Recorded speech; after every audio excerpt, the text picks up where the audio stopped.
Salut mes chers élèves de la troisième année collégiale, heureux de vous retrouver. J'espère que vous allez très bien et que vous êtes en bonne et parfaite santé.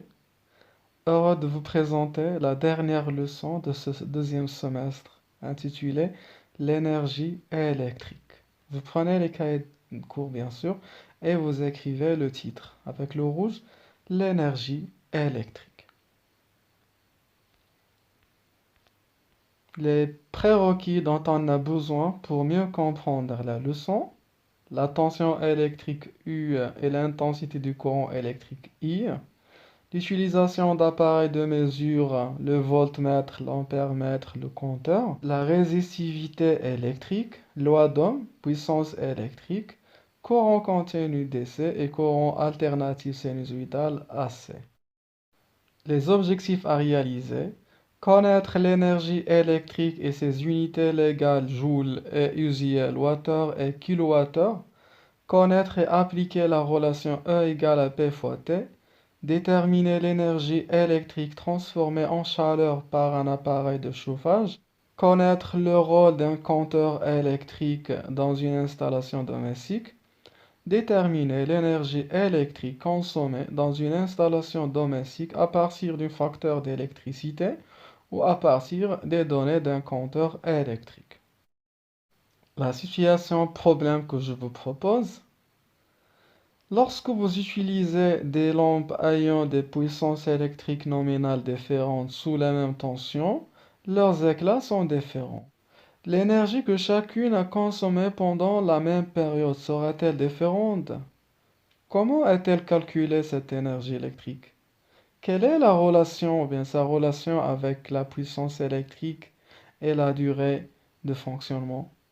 C'est ce que nous allons voir dans la leçon. On va commencer par le premier paragraphe, grand 1, notion d'énergie électrique, petit 1, définition, petit a, expérience.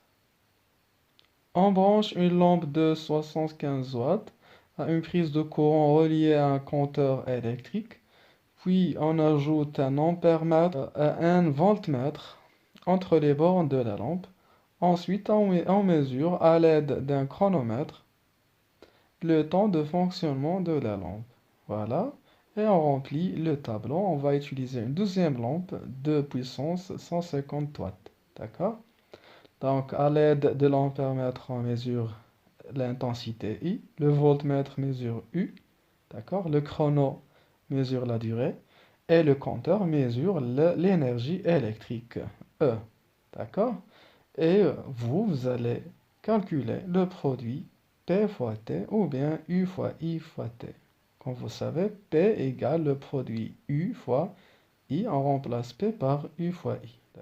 D'après le tableau, vous voyez que E égale le produit P fois T. Voilà, conclusion.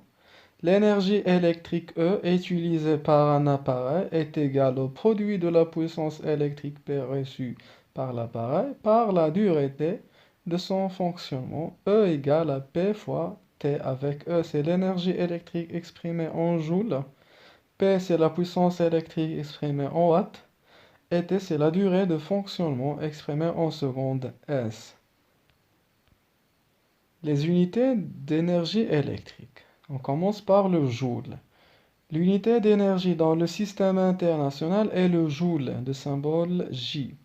Le joule, G, est l'énergie consommée par un appareil de puissance P égale à 1 watt lorsqu'il fonctionne pendant un temps T égal à 1 seconde, c'est-à-dire un joule égale 1 watt fois 1 seconde. D'accord?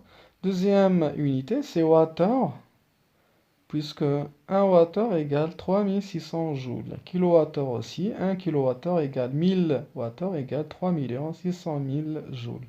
Convertir, mes chers, comme application. Voilà. Grande. L'énergie consommée dans une installation domestique. Activité. Vous voyez le schéma d'un compteur. D'accord?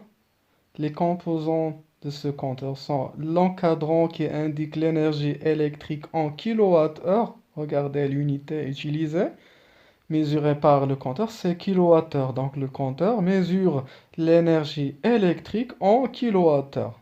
D'accord? Nous avons ici une constante C égale 2,5 Wh par tour, appelée la constante du compteur. Elle signifie, d'accord, que chaque tour compensé par une consommation d'électricité de 2,5 Wh. Et bien sûr, le disque du compteur, il tourne lorsque les appareils fonctionnent dans l'installation domestique. Conclusion. L'installation domestique contient un compteur électrique qui vous permet de mesurer l'énergie électrique consommée en kWh par les appareils électriques en fonctionnement. Et elle dispose d'un disque. Chaque tour de ce disque est compensé par une consommation d'énergie électrique enregistrée sur le compteur est appelée la constante du compteur notée C. La constante C est proportionnelle avec l'énergie électrique consommée. On écrit donc E égale C fois N. E, c'est l'énergie électrique consommée dans l'installation domestique en wattheure. N, c'est le nombre de tours du disque de compteur exprimé en tours. C, c'est la constante du compteur en wattheure par tour. Remarque, C égale 2,5 Wh par tour signifie que chaque tour de ce disque de compteur est compensé par une consommation d'énergie de 2,5 Wh. Le compteur mesure l'énergie électrique en kWh. Voilà. Grand 3, l'énergie électrique consommée par un appareil de chauffage. L'énergie électrique consommée par un appareil de chauffage se transforme en énergie thermique, c'est-à-dire chaleur. Puisque la puissance électrique consommée par un appareil de chauffage s'écrit P égale à R fois I au carré, d'où l'énergie électrique s'écrit E fois R fois I au carré fois T. On remplace T par son expression, d'accord? Comme vous savez, E égale à P fois T et on remplace P par R fois I carré, on obtient la relation finale E égale à R fois I au carré fois T. Avec E, c'est l'énergie électrique exprimée en joules. R, c'est la résistance électrique exprimée en ohms. Et I, c'est l'intensité du courant exprimée en ampères. Et T, c'est la durée de fonctionnement exprimée en secondes. La fin de cette leçon. J'espère qu'elle vous était claire comme de l'eau de roche, mes chers élèves.